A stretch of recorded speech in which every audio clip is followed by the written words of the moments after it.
rin ba sa mga nagko-consume na sigarilyo o yung madalas nating tinatawag na yosi?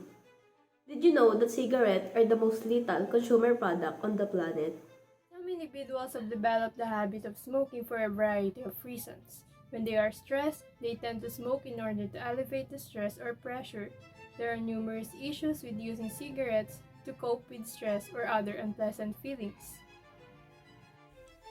However, a medical review of Sullivan 2019 explains that while smoking may make you think you feel calmer, it actually increases the level of stress in your body and causes the following negative reactions: an increase in blood pressure, an increase in heart rate, tense muscles, constricted blood vessels, and a decrease in oxygen available to the brain and body to facilitate healthy coping skills. Besides, smoking can also affect the physical appearance of the consumer, such as sagging skin, deeper wrinkles, and tooth loss. Have a further observation? Our team conducted a one-on-one interview with a cigarette smoker who had been smoking for years. Ako po si Yuan, 20 years old at halos 5 taon na ako naninigarilyo. Nakakain po natin ngayon ay tungkol sa what effect on physical appearance. Sa akin po, sa napansin ko, medyo laging dry yung skin ko. Tapos, yung labi ko medyo nangitim, tas sa gilagid ko rin, tas yung sa ngipin ko rin po. Smoking. Madalas sumasagi na sa isip ko na tumigil, pero wala, parang hinahanap-hanap ko na siya ganun. And naisip ko rin na parang lalo habang tumatagal lalong nagmamahal yung sigarilyo, and hindi rin naman pa ako nagtatrabaho, ibinabawas ko lang sa baon yung paninigarilyo, kaya minsan naisip kong tumigil pero wala akong magawa dahil yun nga, hinahanap na siya ng sistema ko, ng katawan ko, ganun po. Smoking is a stress reliever. Kung stress reliever ba talaga siya, sa akin, oo, kasi ewan ko, pag pagod ako o kaya ang dami kong iniisip, naninigarilyo lang ako, tas yun, parang pansamantala kumakalma ako, pero alam mo yun, estimated time niya lang siguro natatanggal yung stress mo is 1 to 2 hours, tas pagkatapos nun wala, parang gano'n na naman, stress ka ulit, nagpapanik ka ulit, hindi ka na ulit kalmado, so magayosi ka ulit, kaya yun. To deepen our knowledge about the problems, we asked the smoker to abstain from smoking for a whole day. Our team's goal was to determine whether this intervention would result in a finding that would indicate smoking's consequences.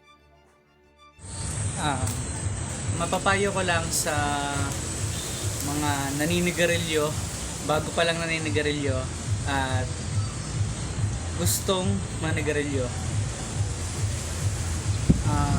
Siguro sa mga naninigarilyo, sana matigil na natin habang may oras pa na itigil yung paninigarilyo natin, kasi kapag wala na, baka tayo rin na magsisi.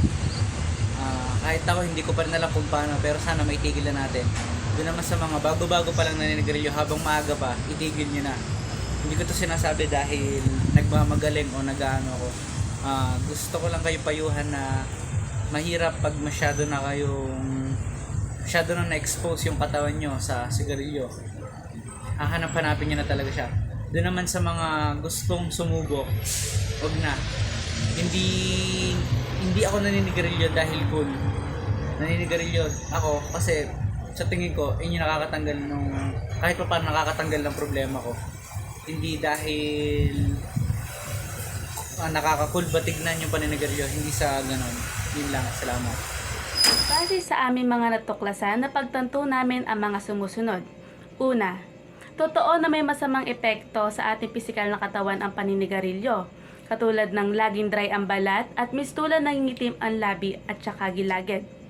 Pangalawa, totoo na nakakabawas sa stress ang paninigarilyo dahil madalas kapag nagkakaroon ng problema ang gumagamit o kaya naman ay nagpapanik siya sa pamamagitan ng paninigarilyo, ay pansamantala itong nawawala ng ilang oras. Pero katulad din siya ng alak, na ilang oras lamang o limitadong oras lamang mawawala ang mga problema at iniisip ng gumagamit.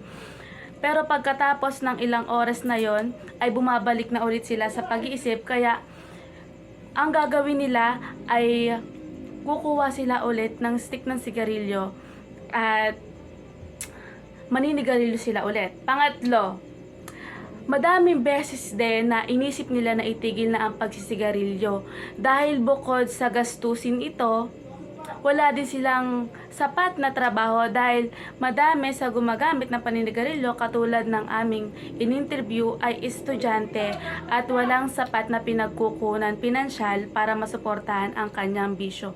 Ngunit kasama na nga ito sa kanyang sistema o daily routine at hinahanap-hanap na ito ng katawan.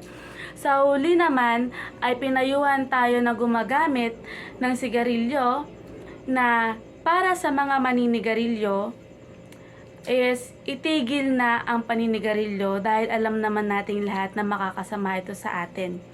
At doon naman sa mga maninigarilyo pa lang ay wag nang subukan at habang maaga pa itigil na dahil pagsisisihan din natin ito sa uli. Wag